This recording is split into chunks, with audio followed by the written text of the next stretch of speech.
The English Premier League, seen by many as the best league in the world. It is without a doubt the most entertaining league, as well as the most watched. And with clubs like Manchester United, Liverpool, Arsenal, and so many more, it's no wonder why. From the 15 most popular clubs across the world, England actually has 6 of them. But there's so much more about this league that you may not know, so much within the deep history of it. And so, today, we're going to be looking at the somewhat brief history of the English Premier League. England's Football League had been around since 1888 and was in fact the world's first football competition. However, it was beginning to face a number of issues between the late 80s and early 90s. English clubs had been slapped with a 5-year ban from European competitions. Hooliganism had reached an all-time high.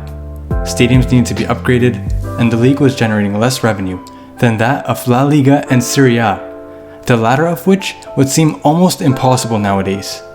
And thus, it was clear that the FA needed to make some changes. And on July 17, 1991, the Premier League was established. Some key differences including slimming down the league from 22 teams to 20.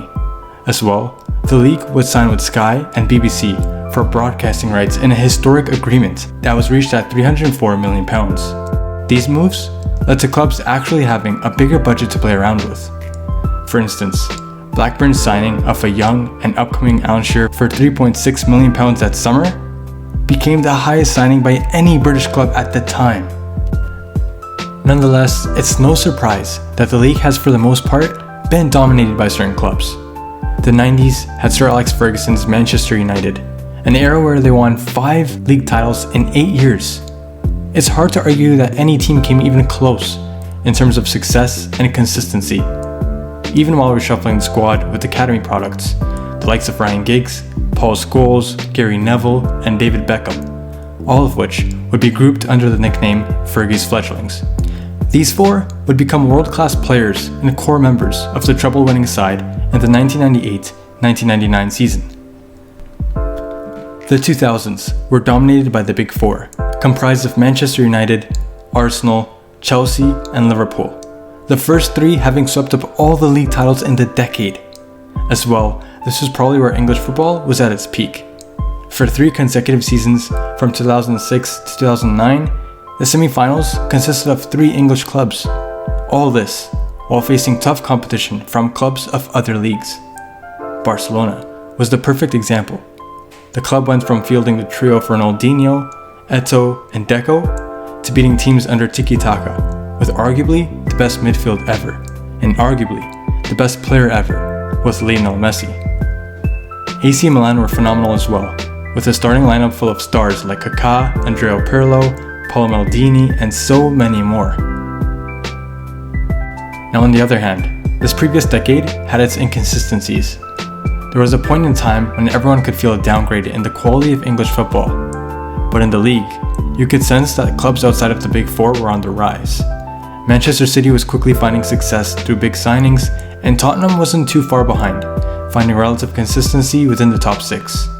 However, while these clubs were expected to dominate due to certain factors such as the revenue structure of the league, it still wouldn't be surprising to see an upset every now and then. But still, no surprise would compare to the one we all remember from the 2015-2016 season. Of course, I'm talking about Leicester City, and how they managed to win the league against all the odds. Having just survived a relegation battle in the previous season, they won the league with 5,000 to 1 odds. Now skip forward to the summer of 2019. Video Assistant Referee, or VAR, was introduced. This came an entire season after it was implemented into some of the other top leagues across Europe. And while the sport had been calling for it for a long time, some have begun to wonder whether it has really improved the game, or if it has actually hindered it. What do you think? Many find the Premier League to be the most entertaining league in the world, and while you might think otherwise, it's hard to argue against the fact that it has had some of the most talented players within a higher number of clubs. Just within the previous decade alone, the annual PFA Player of the Year award was handed to players of 6 different clubs. This equals the combined tally of La Liga and Serie A over the course of that period. But that is exactly the point. some of the all-time greats have played in the Premier League. Thierry Henry, Cristiano Ronaldo, Steven Gerrard, Sergio Aguero, Wayne Rooney, and so many more, all of which made a big impact on the game while playing in this league. Now here are some interesting stats. Not including the current season, the league has been around for 28 seasons, and Manchester United have won 13 league titles. That's nearly half. And almost 3 times more than the second best club, Chelsea, which have won 5. Manchester City have won the third most with 4, all having come within the last 9 years. Alan Shearer is the league's top scorer with 260 goals. Only one of 2 players to reach 200 goals. But what makes this even more impressive is the fact that he never played for any of the traditionally top clubs.